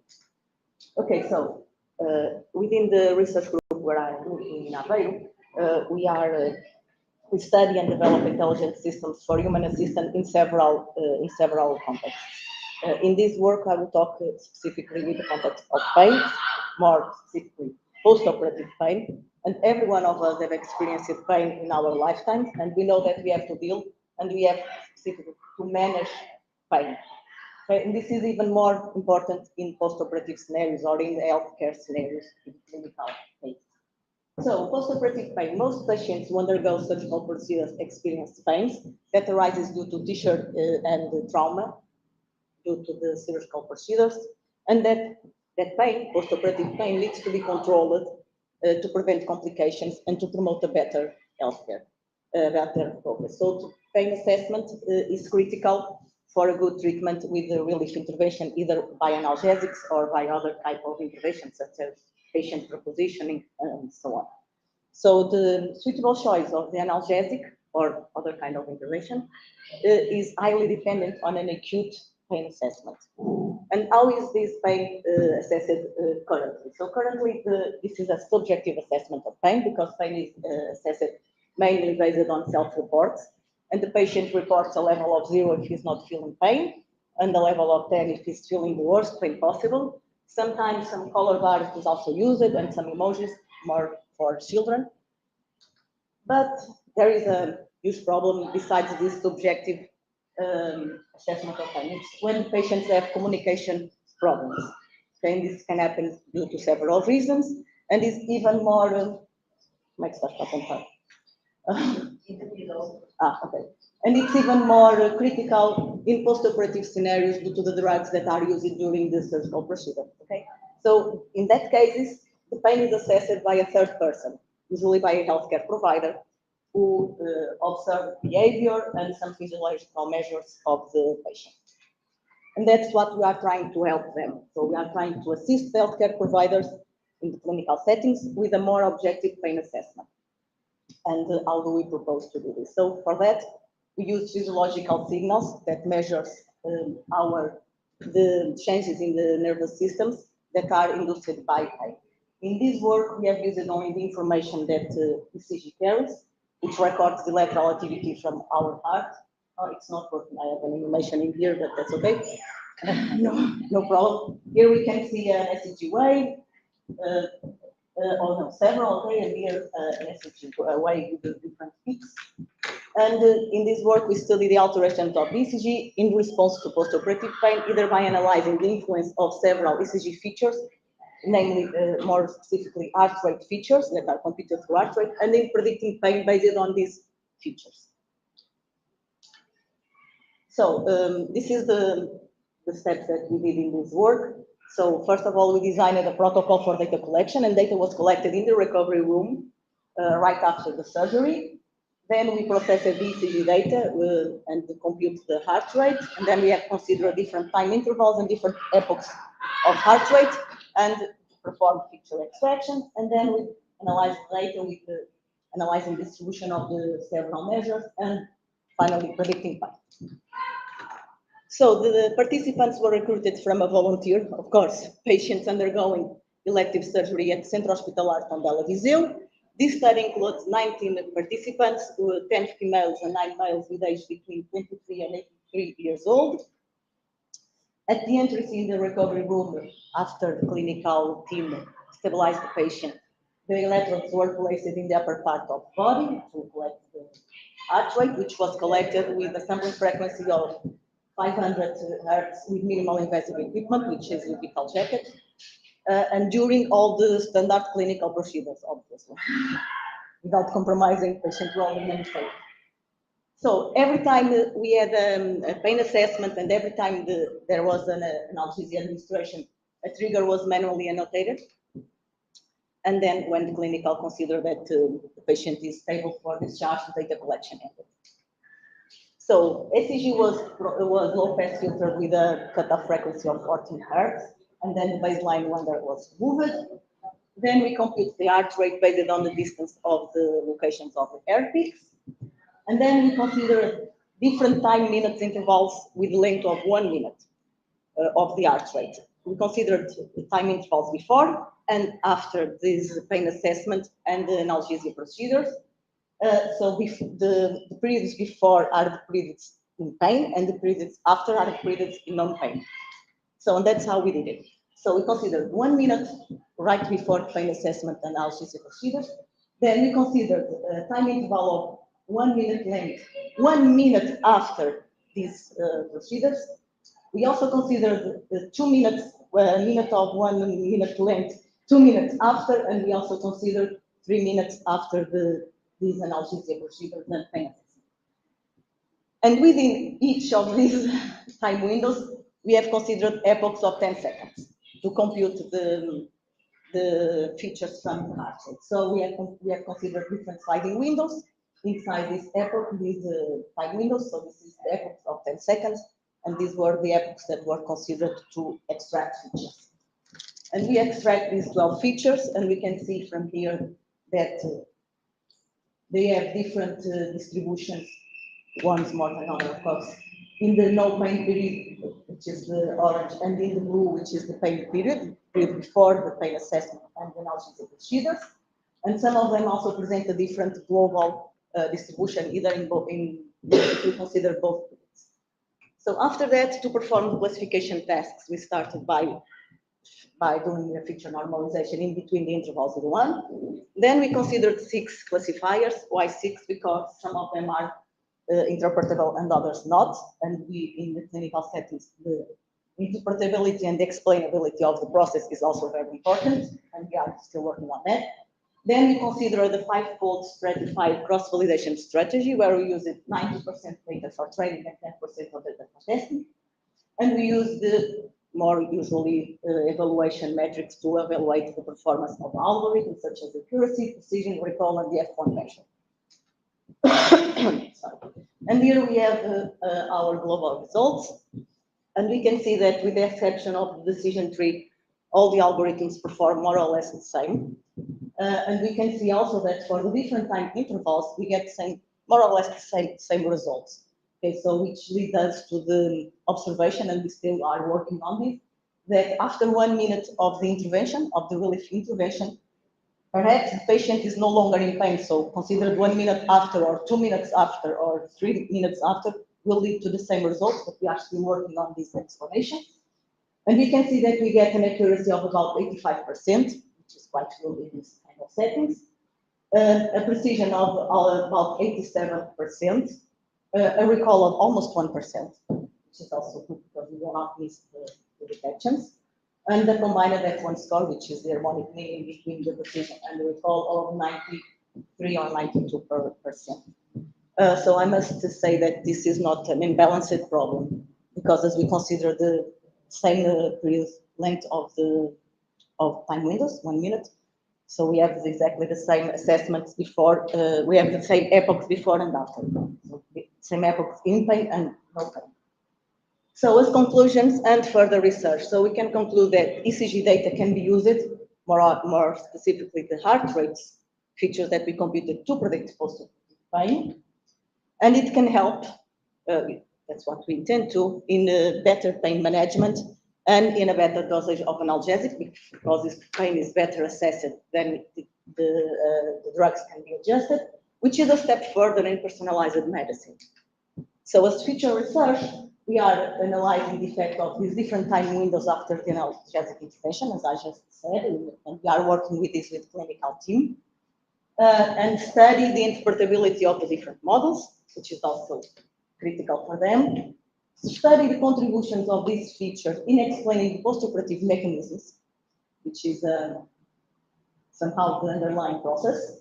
And we need to intend in the near future to explore the most meaningful features. So we need to perform some feature extraction and perhaps consider more features, specifically because we need to, now we can, finally we have the equipment for that, we can collect more physiological signals, and we are still doing that right now. So we are collecting also electromuscular activity, electrodermal activity, which is the skin, more or less skin conductance, and also the ECG, of course, and then we aim at a multimodal approach with these different physiological signals. So, and with this, I conclude my presentation. I would like to thank you all for your attention. I would like to leave a special thanks to the clinical team, because I did the collection of the signals and everything, but they also support me, especially in granting me access to the patients. Okay, so thank you. And of course, I also have to thank FCT, of course, because they provide me the financial support to pay my bills. Okay. Yes, sure. Thank you so much for your presentation. Thank it's you. a very nice good presentation. Yes, next question to... Not about you use different measures of accuracy and precision measures. Yes, for evaluation. This accuracy was the specific rate based on this Just the ratio between the correct classified examples divided by total number of examples. The precision measure. So the precision gets us the number of correct classified examples from that class. If you think in down curve. Yes, we are thinking on, of course. As I said, it was a preliminary work. Not suspect. Yes. Not at all.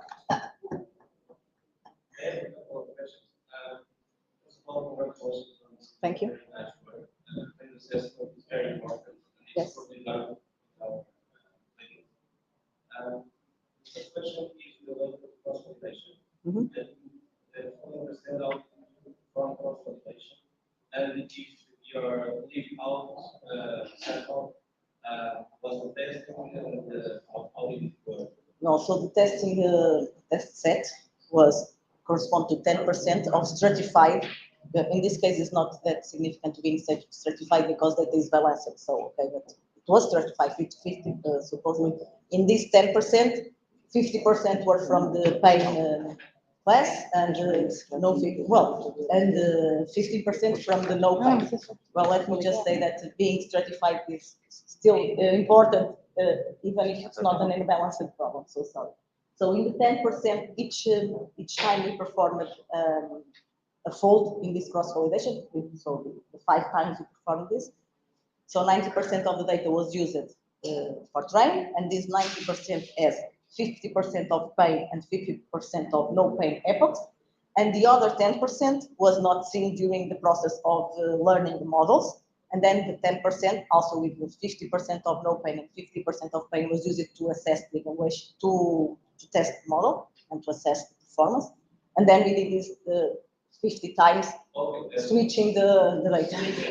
Yes, yes. Okay, otherwise because 10% is only Yeah, yes. Yeah, but if you roll but it's not, so it's not real, there's that 10%, it's not only not all the epochs, but that 10% epochs of pain came from the same patient. They could because it is done randomly, but they came from different patients. In the second question, you mentioned that in the clinical setting, it's very important explainability. Yes. And this type of algorithms are very difficult. For us, it's very easy to trust, but for clinicians, it's very difficult. It's very difficult. Trust Yes. something that That's just an all. How would you? Yeah. So in that case, and I have to agree with you. Well, decision tree more or less easy for them to understand, okay, because it's based in rules, so they can easily to understand it. The others are difficult, and some of them are not interpretable at all. Okay, so we are trying, and this is an ongoing process, and we intend to apply explainability procedures such as line and shape to add the explainability of models, like you saw invoke the child, so add explainability to the artificial intelligence. That's what we intend to in not so near future, but in a few years. Thank you. Thank you. Thank you so much. Let's thank again.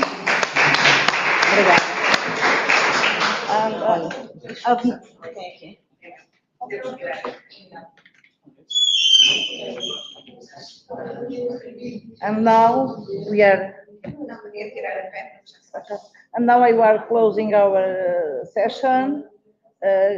Part of CAF. This is CAF, I think, part of CMSIN. So thank you for all participants present in the room, and also the speakers, the online speakers and in-person speakers. Thank you very much for the contributions. Thank you. So we are closed.